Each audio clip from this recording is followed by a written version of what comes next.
Three headline games on Saturday matching ranked opponents, and one of the themes of the entire weekend will be urgency, as some teams are nearing the dreaded desperation mode. This is the College Gameday Podcast, working our way toward Week 3. Rece Davis and Pete Thamel here.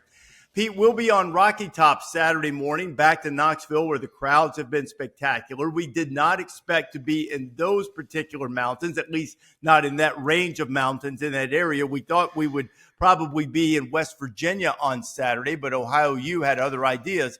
So instead, we go to this SEC showdown, which we're looking forward to. It's been one of the great matchups in recent years in the SEC between the Bulldogs and the Volunteers. But Georgia has had its way. They've won 8 in a row against the Big Orange, and it's the one thing that Josh Heupel's team has not been able to solve. Not that many people have solved Georgia over the last several years.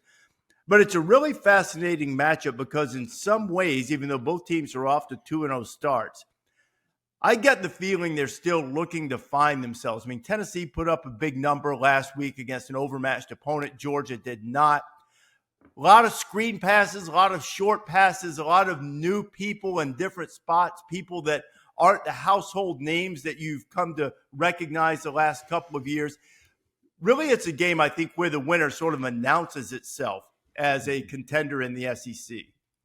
Lot to learn, Rece, I feel like. Even with Tennessee playing a modestly high-profile neutral site game to open the season, I think we haven't really seen Joey Aguilar under any sort of significant stress, and we certainly haven't seen this Georgia defense under any significant stress. Here's my takeaway, Rece, from digging in a little bit and getting ready for some game day stuff. This Georgia defense and this Georgia roster, and maybe this is indicative of the times we're in, just doesn't quite have the same high end caliber firepower that it's had, during Kirby Smart's great run the last 5 or 6 years there. And so by no means I think Georgia's bad or they're not going to be an SEC contender. I just think when you talk about the highest end talent, which Georgia's had, they had 5 defensive players drafted in the first round in 2022, Rece? Mm-hmm. Yeah. So calling around to scouts yesterday, doing some bird dogging for game day, there is no, for this draft, surefire first-round pick on this Georgia defense. There's a couple very good prospects. Christian Miller could get there. The linebacker, C.J. Allen could get there. Mm-hmm. Yes. But for the most part, it's just not the secondary. Like Dalen Everett's a good player. He'll probably be picked within the first 2 days. KJ Bolden down the road is going to be, I think, one of those guys we're accustomed to Georgia having. So, again, zits on the Mona Lisa, etc. But the idea we've had in this matchup, like you said, the 8 years in a row, is that Georgia has manhandled Tennessee. Remember, we actually watched them do that field level. Yeah. I don't think Georgia is quite at that tier of talent that they've been throughout this run. Now, Georgia simply can and may win. I do think that again, some of this is like the backups from Georgia are going to Missouri, for example. They have 2 edges that were Georgia that probably would have been real guys and in that conversation this year that ended up going. So this is just there's a linebacker at Arkansas. This is just a byproduct of the times we're in a little bit, Rece. But I thought that was my interesting takeaway from Georgia this week. Here's the thing. I still believe that you have a few guys. You mentioned a couple of them, Allen, Bolden, that we may view eventually as in that realm. I don't know if we're ever going to think that they're, Nakobe Dean or, Malachi Starks or whatever. But I think we might view them in that realm. The thing that jumps out to me about this game is Georgia's offense and the fact that they've got one play all season longer than 30 yards. One. Gunnar Stockton is 122nd in the nation. He's averaging less than 5.5 air yards per attempt, meaning he's throwing a lot of screens. I think only 7 of his passes have traveled 20 yards in the air. But digging in last night, I read an article where it says, is the deep ball back at Tennessee? And then, they've thrown a couple of jump balls that they've won. Aguilar's only thrown 5 balls that have traveled 20 yards or farther, according to the True Media stats I looked at last night. He, too, has thrown a lot of balls at or behind the line of scrimmage. So this comes, I won't say it comes down to one thing, but which safety or which corner can blow up your screen game? You know, you could have guys making names for themselves, or conversely, can you run the ball? You know, are you able to run it, and then take shots over people's heads? Because I think it's pretty clear from the things that Kirby Smart has said that he's ready for some more explosive plays in the offense. I think you'll see some of it. Gunnar Stockton has the arm strength to be able to do so. He's not a noodle-armed guy that has to throw screen passes. Aguilar's played forever. And by the way, PFF, the Pro Football Focus, their college grades, I think they only have Diego Pavia with a higher grade than Joey Aguilar, up to this point, at least last week. So Aguilar's played very, very well for them, considering he didn't come in until after the spring at UCLA. He's done a really good job for them. Veteran guy. Gunner's still, getting game time. He played some last year, certainly played in the playoff against Notre Dame, started the first couple here. He's still getting his feet wet with game time. And Aguilar is learning with the game faster now, as it is when you play, at the highest level. So at highest level of college football. So it'll be a fascinating thing to see if either side can run, who can hit the big shots, and which defense can make the big plays, especially with Tennessee missing the guys that eventually they expect to be their starting cornerbacks. How much do you think Rece and Kirby Smart's been around? They just kind of held some things back. I would say the one thing they didn't hold back was that goal line stop against Austin Peay. At the end of the half. I think that probably annoyed him. I think there's probably a little bit of something to it, Pete. But the one thing is, I would feel differently if their quarterback were Carson Beck. Sure. If you had a guy who had been through a little bit more, I think you want to build confidence with Gunner, and maybe Gunner is playing in such a way. I went back and watched condensed versions of both games again last night for both teams, and I feel like he's doing the first thing, which is the most important thing for a quarterback, which is protect the ball. I think that's his first order of business, and it should be.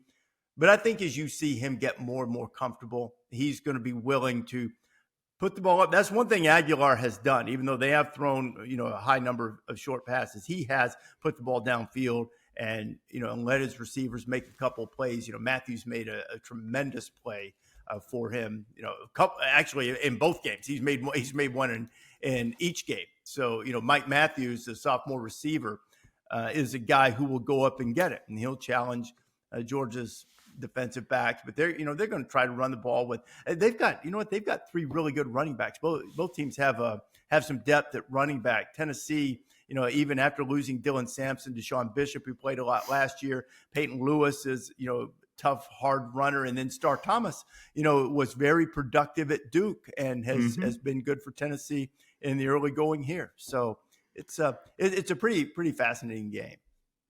Yeah, I would agree with that. I think the biggest number for Aguilar to me is the 0 interceptions.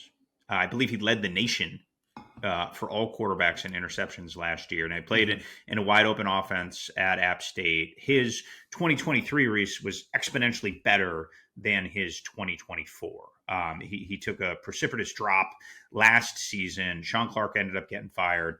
He goes to UCLA, and he's a California kid. It was a homecoming, but I really do think keeping the ball out of harm's way that to me was the biggest worry, combined with no spring for Aguilar. Could he come in? Now, that offense is complex yet simple, right? Like, I'm not going to tell you it's easy to learn that Baylor system, but he, compliments him for coming in and mastering that offense in a short period of time, and compliments to the coaches for getting him there, right? That is like a sprint. That's like taking 35 credit hours in a 6-week period, right? To learn a college offense, master it, and then walk. When you come in June, I think it was. No, it was right around Easter when he transferred. I have a vivid memory of the Tennessee spring game being Nico's last day and it ruining like an Easter egg hunt.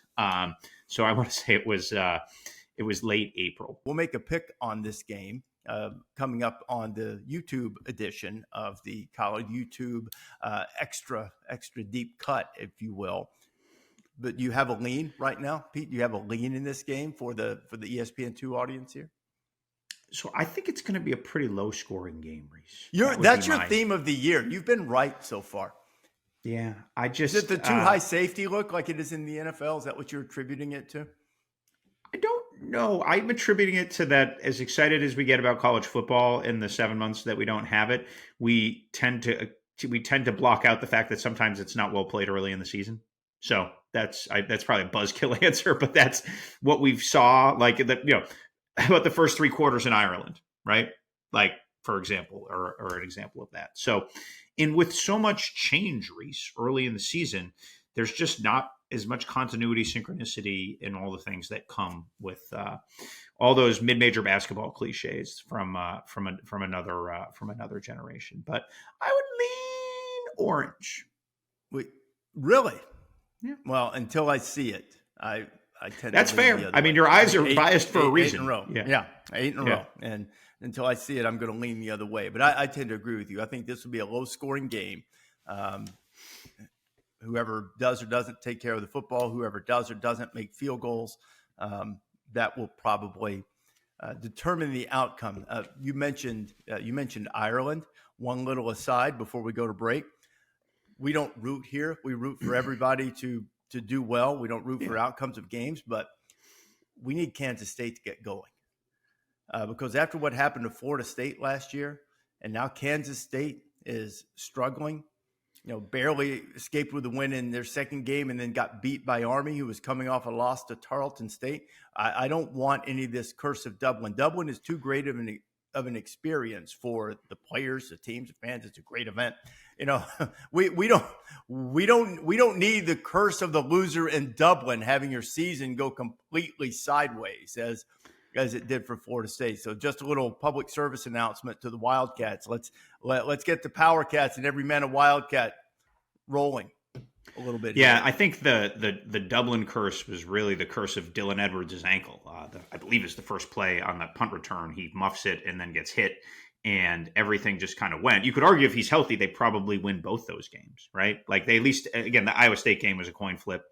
And, he's a pretty dynamic player, both in the run and the pass game for them. One of the other high-profile games this weekend, Texas A&M and Notre Dame. And one of the things I think that is a theme of the entire weekend is urgency. Now, before you say, look, that's one of those coaching cliche buzzwords. Every game's urgent. If you don't have urgency, you're not going to win. And you're probably right about that. Court will stipulate to that. My take on the urgency particularly pertains to Notre Dame. There are several other teams in other games. But the Irish have an extraordinarily difficult start to the schedule. They lose by a field goal on the road against Miami. Now they get the week off. They come back. They have Texas A&M. A&M is a team that's a veteran squad, guys who played a ton. Marcel Reed in his second year at quarterback. And should the Irish start 0-2, at this moment, I don't think I'm mistaken in saying, although I think that's going to change with their schedule, but at this moment, they don't face another team that is currently ranked.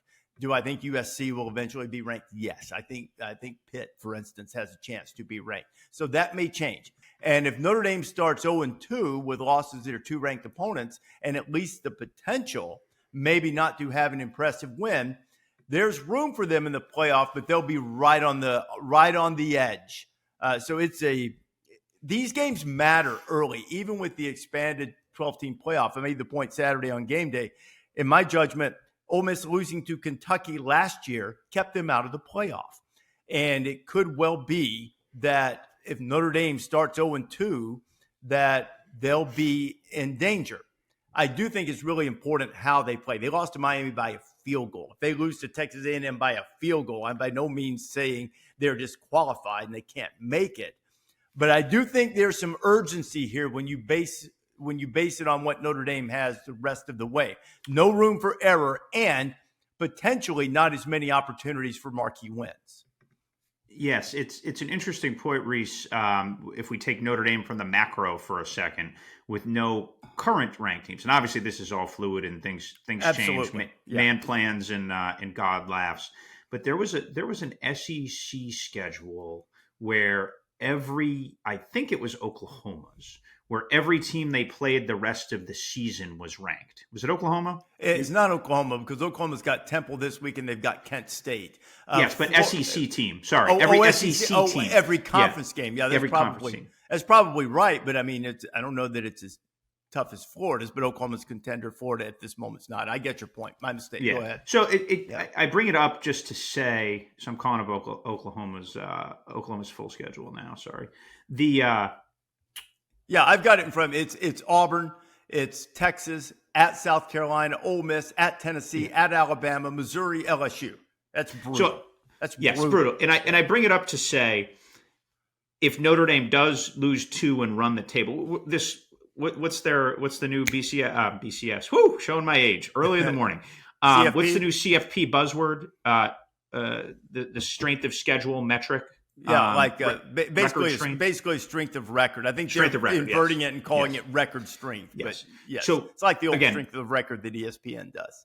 Snapshot mid-September. What a fascinating argument if you have Oklahoma with a big – we know now they have a big non-conference win, and they're probably going to lose a couple of those games, right? Like just the way it's going to go. Yeah, what if they have 3? What if they lose correct. 3 No, that's what I'm saying. Yeah, this is where it's just going to be tricky. Right. Mm-hmm. And this is where the commissioners have made a big deal of this, obviously, in the offseason. It's been a big discussion point. But I just think the hypothetical Oklahoma 3 losses with that gauntlet versus, say, Notre Dame has 2 losses. And, obviously they had 2 very good games to open the season, and they generally schedule well there. That's not a place that's like shying away from anything. But I do think it's just a pretty interesting snapshot to say, how are we going to handle this when we get there? And then you can even extrapolate it out to when we go to the 9-game SEC. Those arguments are going to be a little bit louder. So there's no perfect way is the quick answer, but it becomes pretty compelling. I do want to say, as I mentioned at the top when I brought this up, there is a great chance that Notre Dame will play other opponents who are ranked at the time when they correct. play. Yes. And they by no means have just, a cakewalk the rest of the way. They have to go to Arkansas. Not that Arkansas is great, but it's a tricky trip. And anytime Notre Dame comes into your place, a place you haven't been in a long time, it's fever pitch. They play Boise State at home, and even though USF took them apart, they're still, that's still a legitimate game. They've got SC. They're at Pitt, who I'm very high on. They have Navy at home. Navy is a team that I believe you picked to go to the playoff and win the American. And regardless of whether that happens, Navy's good. We saw that last year. So they have other good games. And I also think it's really important to evaluate how and when the games were played. If Notre Dame were to lose a close game to A&M and then look dominant the rest of the way, and then SC's good and they beat them, I don't think you should just be counting losses, and say, well, they lost twice. They have to be behind all the one-loss teams. Maybe not. You lose on the road to a really good team, potentially another playoff team with your freshman quarterback playing college football for the first time, and you lose by a field goal. And then you play A&M, contender in, one of the 2 toughest conferences, and it's not disqualifying. If you don't, as long as you don't get hammered, it's not disqualifying. I'm not saying that, but they'll be right on the edge. They'll need to win, and they'll need to be impressive. And if USC is ranked when they play them, if Pitt is ranked when they play them, they won't have any margin for error in those games. That's all I'm saying. Yeah, no, I think it's fair. I just brought that up because it was just at this moment in time, it's a pretty striking contrast. Things change. No, for sure. They're fluid. That's not Pete. That's not going to change. That part won't change. Number of ranked games, maybe that will. Notre Dame's schedule the rest of the way is solid and has difficult moments. Yes. Oklahoma's is extraordinarily difficult. Yes. That's Oklahoma's an extreme. Yeah. Oklahoma's an extreme. There's no doubt. And I think that's why it was so important for that program to win at home against Michigan the other night. As for this game, Rece, and we'll pick it later, I am going to portend another low scoring game. Neither quarterback is proven to be a firecracker, right? Like CJ Carr, we have a very small sample size, and he was fine. He acquitted himself well. Marcel Reed is a very good player. He's shown some improvements this year. By the way, he's healthy. No worries there. He and Trezun, the left tackle, are totally fine, practicing, good to go. There was a little bit of question about that coming out of the week, so I just wanted to sneak that in. But strength on strength here, right? The lines are great on both sides. Two excellent O-lines. Texas A&M may have a better O-line than Notre Dame, which is saying something because Notre Dame's had an unbelievable O-line for, from the last 5 years of Brian Kelly all the way through Marcus Freeman. They've really been dynamic up front. So we're going to see some poking, prodding, punting, and see you can strike a few big plays. I apologize for putting you on the spot here on the podcast. What's the status? Where are we with Jagusaw's recovery? The offensive lineman, Charles Jagusaw from Notre Dame, had the ATV accident in the offseason. When is he projected to return for them? Do we have a definitive? So my latest understanding of that, Rece, and I haven't checked in since the season started, was he was going to miss about a month. Yeah. Okay. So we're not. And I don't know if that's been if Marcus Freeman has updated that. But there was the notion of him being out about a month was what was articulated upon the unfortunate accident there. Here's the big thing. If Notre Dame's going to win this game Saturday, Jeremiah Love needs to have more carries than CJ Carr, and I do not believe, if memory serves, that was the case against Miami. Now some of that was scramble, I know, but Love's going to need more carries than that. USF and Miami, also a huge game all of a sudden after USF's great start. They're trying to come from outside the Power Four and win, 3 games against ranked opponents at the time and get off to a great start. And I would say if they somehow pull this upset and they're more than a 2-touchdown dog, it would take an extraordinary set of circumstances for whoever emerges from the American Conference not to be one of the 5 highest ranked champions and in the playoff. So a lot of it at stake and a lot of urgency for Miami now with Miami has, dates with Florida State coming up in the not too distant future, but USF may be staking a claim to the state championship if they can pull off this upset.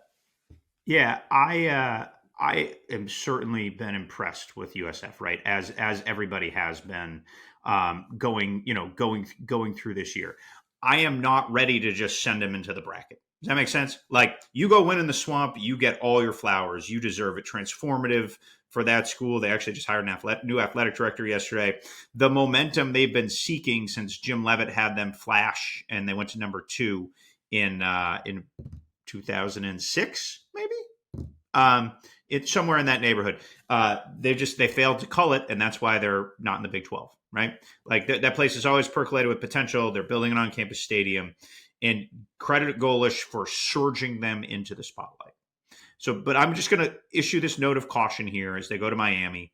They were 4-4 in the American last year. Some of that was because Byron Brown was hurt. Some of that was with Byron Brown. I think they lost 45-10 to Tulane when they played with Byron Brown. So I will, it's as remarkable as it's been, and they are certainly the favorite now to surge out of there with the best pair of wins anyone has in the country. I'm just, I want to see them go through the American, where they've been, I believe, 4-4 in league play the last 2 years. It was, I think it was 2007. It was that crazy 2007 season because Rutgers was also really good that year. And the danger. BC here, was number 2, Rece. Oh, that was that Matty Ryan. Mm-hmm. Yeah. So that was, there was also the year. Remember the year that that Houston 2016. Houston got off to a great start. Yeah. And beat Oklahoma. They won a couple of road games. They were rolling, and then they got into conference play, lost Navy, lost SMU, ended up losing a couple late. And it was all set up for them to head to the playoff. They beat Louisville that year. That was the year 2016 that Louisville lost in the last second to Deshaun Watson and Clemson, who went on to win the national championship. And if Louisville had scored on that drive, they would have gone to the ACC championship game. So, Houston, USF is in a similar boat. The reason I bring it up, similar boat to Houston, and that you win these big games in the non-conference, but you have to take care of business within your conference too. And sometimes that's a little bit trickier because you're not sneaking up on anybody. Though watching that Florida game back yesterday, and we talked a lot about this on Monday. I mean, the self-inflicted wounds and the mistakes and the penalties, and not even just the so-called, whoever came up with this, it's a really funny thing to say, not funny to Brendan Bett, I guess, but the bull spit, and I said spit is a pretty funny description of what happened, but not funny to the Gators. Not much is funny to the Gators right now. After that, you're the second most likely person to curse on this podcast, yeah. So I think everybody knows that. And nothing's going to be. I don't think anything's going to be funny for Florida at LSU this weekend either. It'll be interesting. Now, the one thing you can say is we had written obituaries for Billy Napier after that A&M game last year and after the Miami game last year, and this might be the biggest accomplishment of his tenure, is he has shown he can hold a team together and get them to respond. So they have plenty of big venues and moments to respond to here. It will be very interesting because that is a crucible to go into to go play LSU in the wake of that caliber of a loss. If Florida wins this game, if Billy Napier pulls it back together and Florida, actually does something this year, which I think a lot of us thought they had the potential to do, even with a really difficult schedule, I will declare Billy Napier the Wayne Fonts of college football, who Chris Berman famously said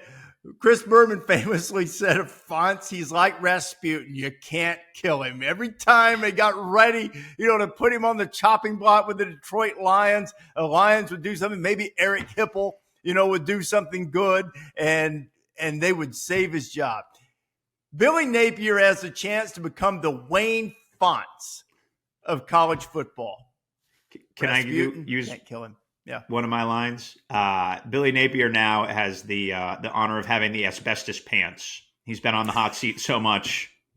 He's got pants made of asbestos. And look, man, like I just think, Rece, you watched it back. I obviously just sort of started to tune in, in the second half when all of a sudden it started to look grisly there on the SEC network.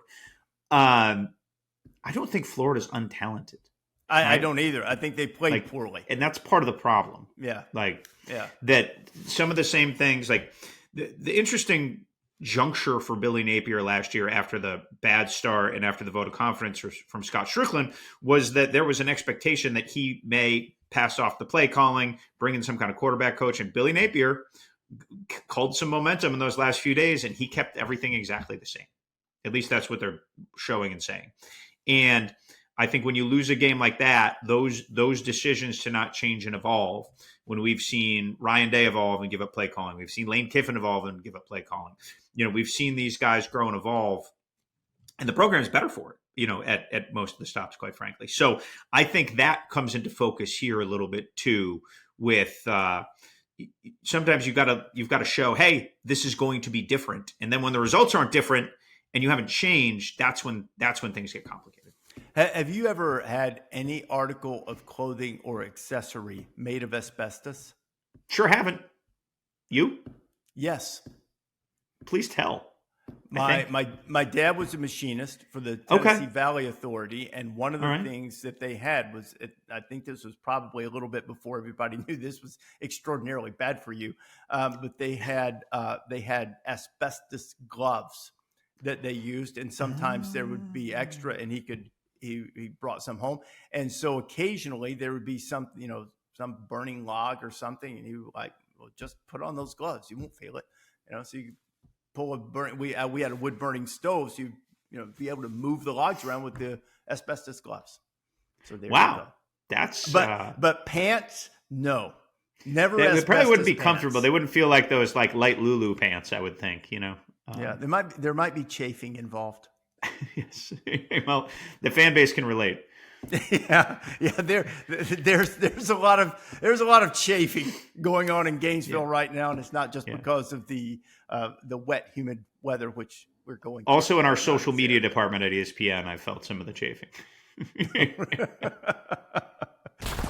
Pete, last week had thrills in Starkville, had thrills Baylor and SMU, where maybe you didn't fully expect it, particularly the way the game unfolded, the way the ends unfolded there.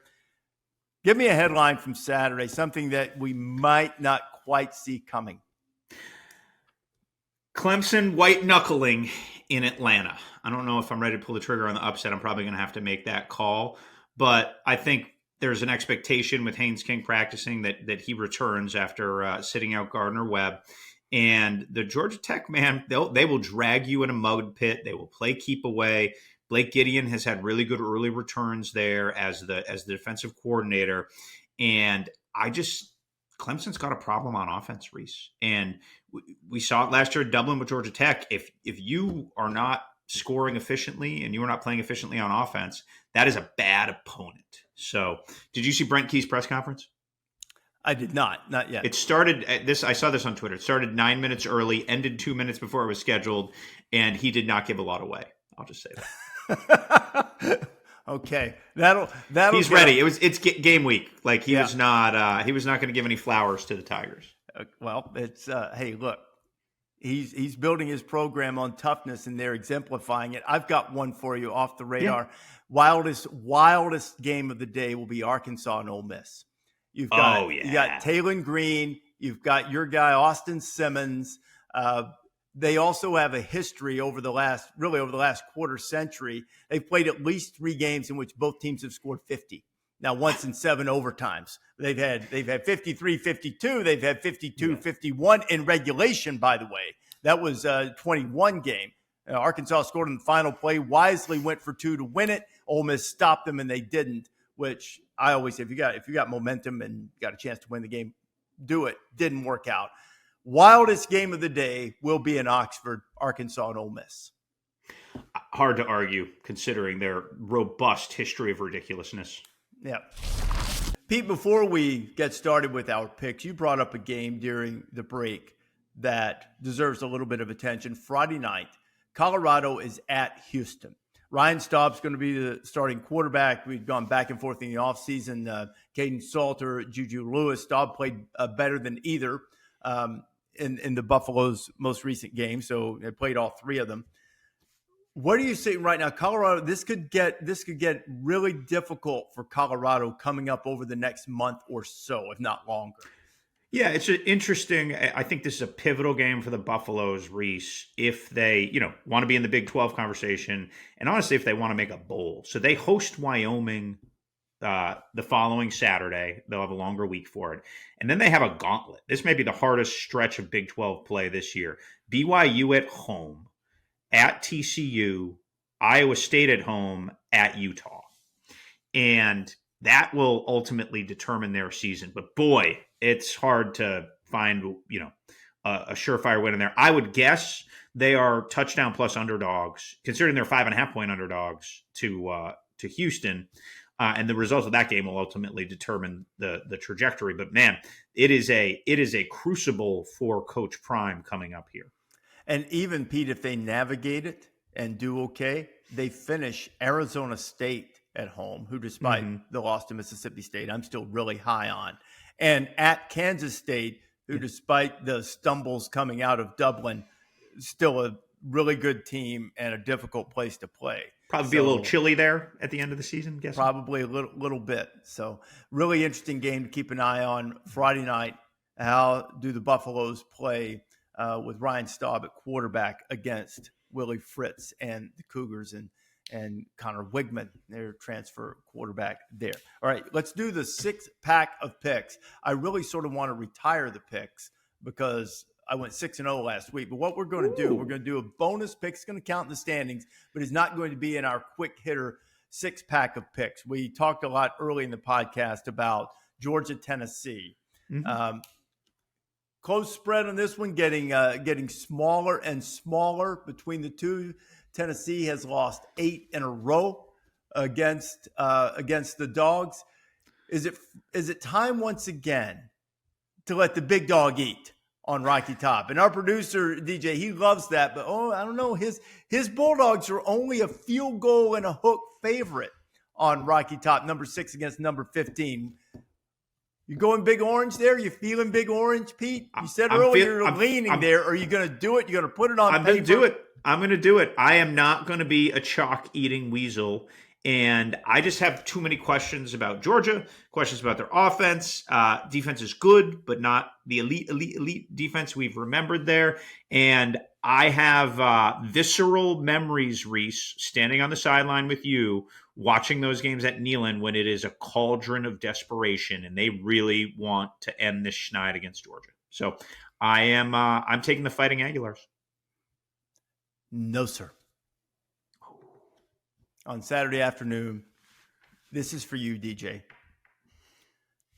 The people in red and black who inexplicably grown people barking at one another. but they'll have a little chicken. They'll have a little drink. They'll look at all the girls, and they'll give one or two a wink. They've been waiting since last Saturday to see another one beat. Friends, it's time once again to let the big dog eat. Big dogs by at least 4 points. Those are the dramatic picks that get you mocked when you're wrong from the school's social media feeds. but this is, I know, but see, that's the fun part, right? That's the fun part. You're auditioning. Someone in the Georgia social media department's like, or the Tennessee social media department's like, oh, we got him. We got him. Davis. We got the first one. We're gonna put it on a loop, running right outside of Josh Heupel's office. We're gonna put it on a loop. Oh man, that's fun. I just did that. DJ, our producer, is a Georgia guy, and last week we were talking a little bit, and that's like I don't know, DJ. I don't know if you can open your mic. If you can, go ahead. But that's like a Georgia cult classic, and it's one of my favorites because it's almost as good as OTTTOGO. In fact, I think it's better than that. It's better than OTT. It will play in Athens forever. It will play in Athens forever. For as long as everybody is alive and the Dogs play football, you will hear that song forever. And it's better than the whole "Who's that coming down the track" thing to me. I like to call the Dogs. I like it more for like a rally cry. The song is definitely better. Yeah, the song is entertaining because Pete. Then it gets a real good rhythm. It's time to let the big dog eat. It's time to get that Bulldog beat. It's time. I love to go back to Athens town. I love to jump up when they hunker down. I love to see the red coat spell the name. I love to talk about the Georgia Bulldog things. It's time to get that Bulldog grin with 102,000 of my closest friends. Is that pretty good, DJ? What'd you think about that? That was perfect, and that we can end the podcast on that. No, let's keep going. No, I tell you, from now on, you can sing on College Game Day, Rece. I'm retired. That was good. No, here's the other thing. Here's what I'll do on the podcast next week for my Tennessee friends. Right? If Tennessee does win, and you're right, this will be our little side bet since it's not in the 6-pack. I will sing. Actually, Tennessee fans may want me not to sing it. I'll sing a few bars of Rocky Top if Tennessee wins. How about that? That's a good little fun thing. That is fun. I'm sure we'll hear it once or twice this weekend, I'm guessing. I've always wished that I could sing. If there's one thing, we get great opportunities to go be on stage in front of huge crowds and to do our thing and talk about ball. But I've always thought it'd be super cool if you could sing and you go out and like sing, or not even like in front of a big stadium thing, just like up on, not just karaoke or something, but like really with a band. That'd be that. I can't do that. And a man's got to know his limitations, but that's something that, you always have these things in life that you wish you were able to do. And you think that would be a great thing and great fun. And I wish I could, but I can't, so I won't. But I'll as an homage to Tennessee, if Tennessee wins, I'll do that.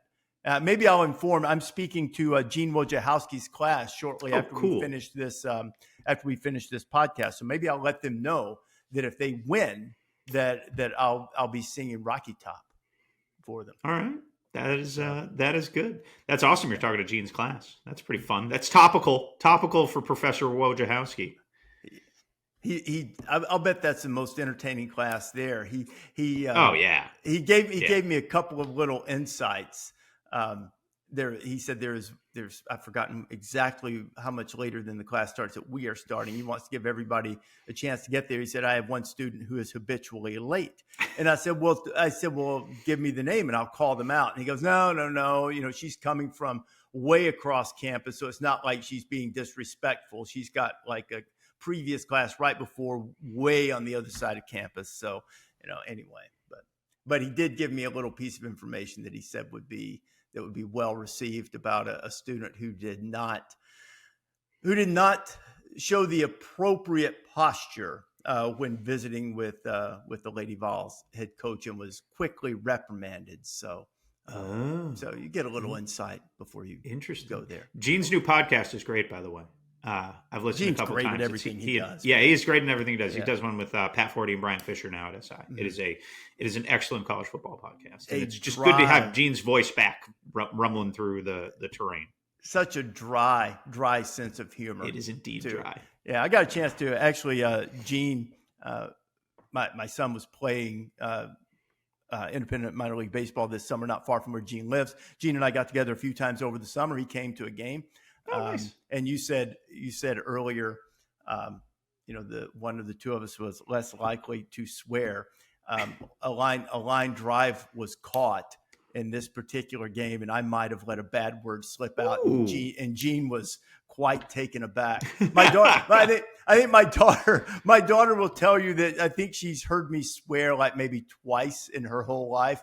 Both times, similar scenarios. Hits taken away. Sometimes don't bring out the best in the old man. That'll happen sometimes. That's fair. That's fair. Speaking of that, may come up on College Game Day. Someone else who is experimenting as an artist on the tapestry of 4-letter words that you might not expect. But good tease. Little tease for the show. Let's pick some games. Our 6-pack of picks. We've already picked Georgia, Tennessee, so let's go USF, Miami. What do you got on that one? I think the Canes win. It has been a feel-good, unbelievable ride for that school, for Alex Golesh, for Byron Brown, but I just think the caliber of talent, especially on the lines, is too much here, and there is no chance the Canes are sleepwalking on Saturday. No, none whatsoever. 100% agree, but if you are involved in games of chance, I think I would take the points. I think USF's defense is legit, will make it difficult. So that's a lot of points. I think the last check, I think it was like 17. I think USF will be competitive. I think Miami wins the game. What about Florida and LSU? That's Todd Orlando calling that defense. Yeah. He's been around. Houston, you mentioned that Houston team in 16. He was there. He was at Texas. He was at USC. Yep. Old T.O. now has called some defenses. There is a little bit of feast or famine with T.O. That is his reputation. So, but it's good to see an old hand back at it. How about primetime on ABC from Baton Rouge, Florida and LSU? I really don't think we should spend a lot of time on this game because I really think LSU. I would have picked LSU if Florida had executed the 3-minute offense there and just ground out the clock and beat USF unspectacularly. But I don't see Florida rebounding and going to Baton Rouge and winning. The LSU offense has yet to really be explosive. That opening week, at Clemson's good defense, tough environment, first game. And also because Pete has mandated all games are now low scoring. LSU really hasn't gone off offensively, and I don't think they will Saturday night either, but I think they will do more than enough to win the game because the LSU defense has gone off and probably will continue to be stifling against the Gators. I'll take LSU to win that one handily. What about Gig'em going on the road to Notre Dame? Shades of I think it was a 93 Cotton Bowl. Notre Dame ran the ball 34 times in a row or something like that. What have you got there? Aggies go in and get a win, or with the Irish even the record at 1-1? I'm going going to take Gig'em here. There was a coin flip game last year, trench game, low scoring. I think Marcel Reed's experience will lead to him having a breakout signature victory.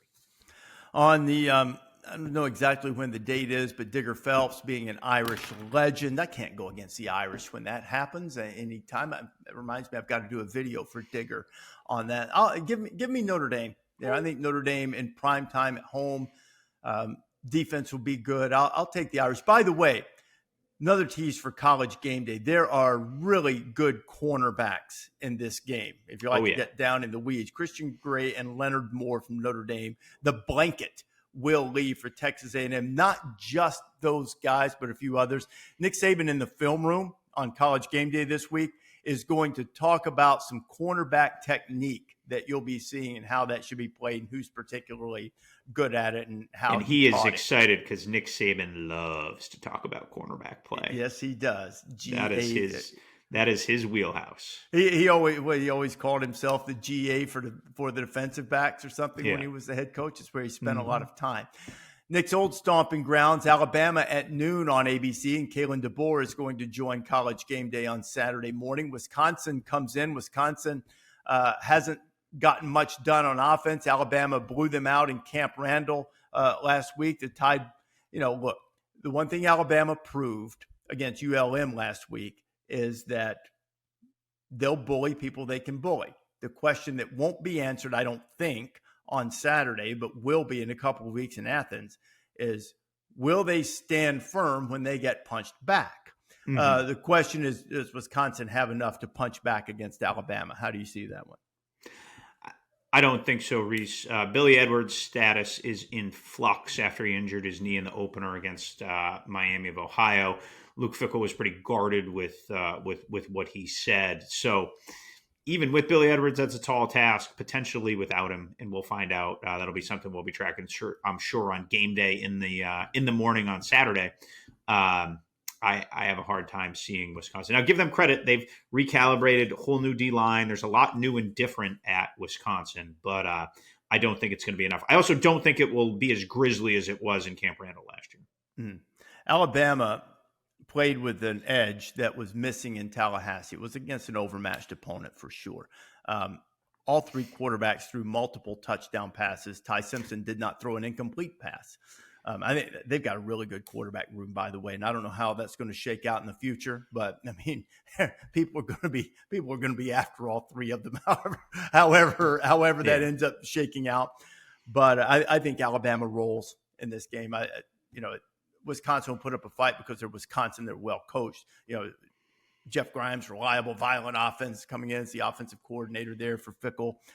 But I think Alabama, and maybe get Ryan Williams back. Maybe have you heard on that yet? Is that definitive? So he's day-to-day right now.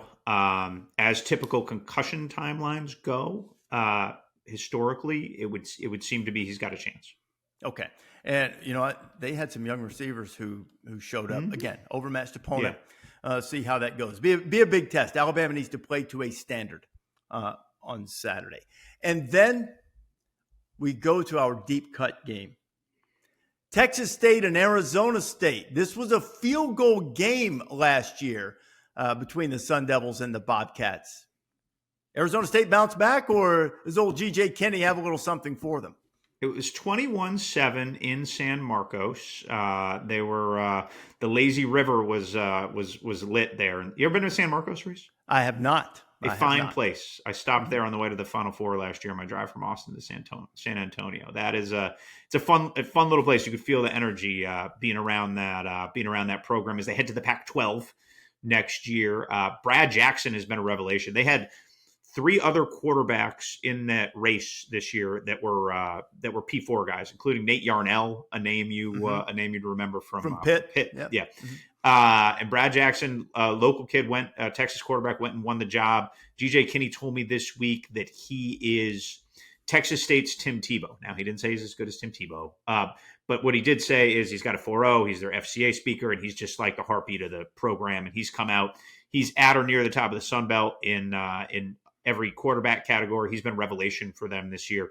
UTSA, where they won over the weekend, Rece, was 29-3 at home So that was a huge win for GJ Kinney, who also played high school football for Jeff Traylor. That's right. GJ is a rising star.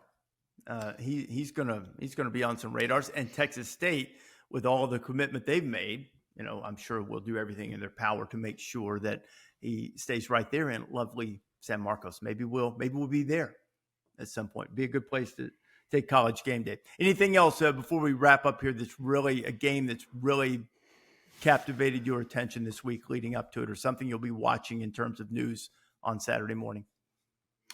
You know what? I don't think there's anything. I'm flipping through here. We've got the Sharon Moore suspension is going to be a chatter piece. That's a big thing. Do you know what he's going to do? And now he hasn't. I don't know. I know you love that. Has he been in the building? Has he been in the? So he's been in the building this week, Reese. He just can't go.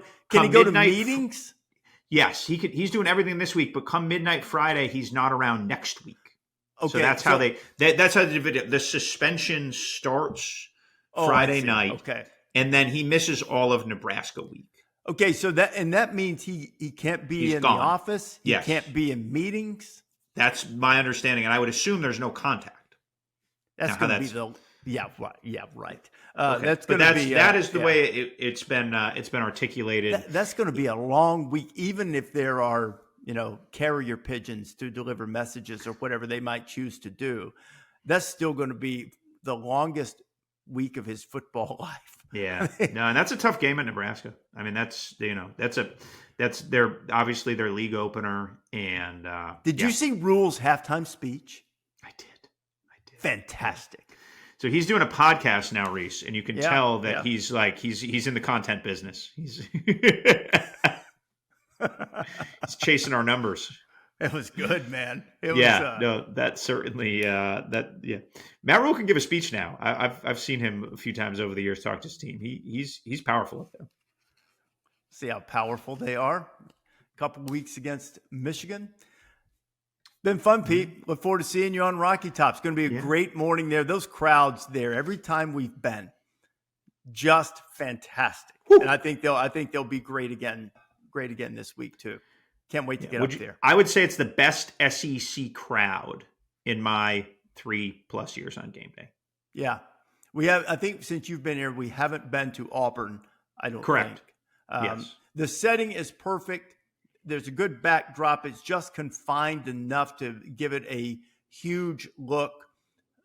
Students are really involved with the show. They've been awesome. I would say, look, every crowd we go to is really good. I think Tennessee probably does set the standard in the SEC. Do you remember that line when we were driving to the office the second for the Bama game that year, the second time we went there? Yeah, 22. At 5:15 in the morning, that thing was a mile long. It was unbelievable. So they care. Just look at their Twitter. They care. And they do. And one of the great escapes of all time. Oh, yes. After the field goal. Yeah. With Rachel. Rachel was driving us out of there, and you and I saw the field goal, made Tennessee wins the game, place erupts. We get to experience that. And then we show off our 6'3" 40 time, running up the ramp to the car, get in, beat the traffic out, and while goalposts were headed toward the river. So indeed. Yeah. Great escape. I hope it's another epic day on like that caliber game. I don't care who wins. I do too. Me too. I hope so too. A lot of fun.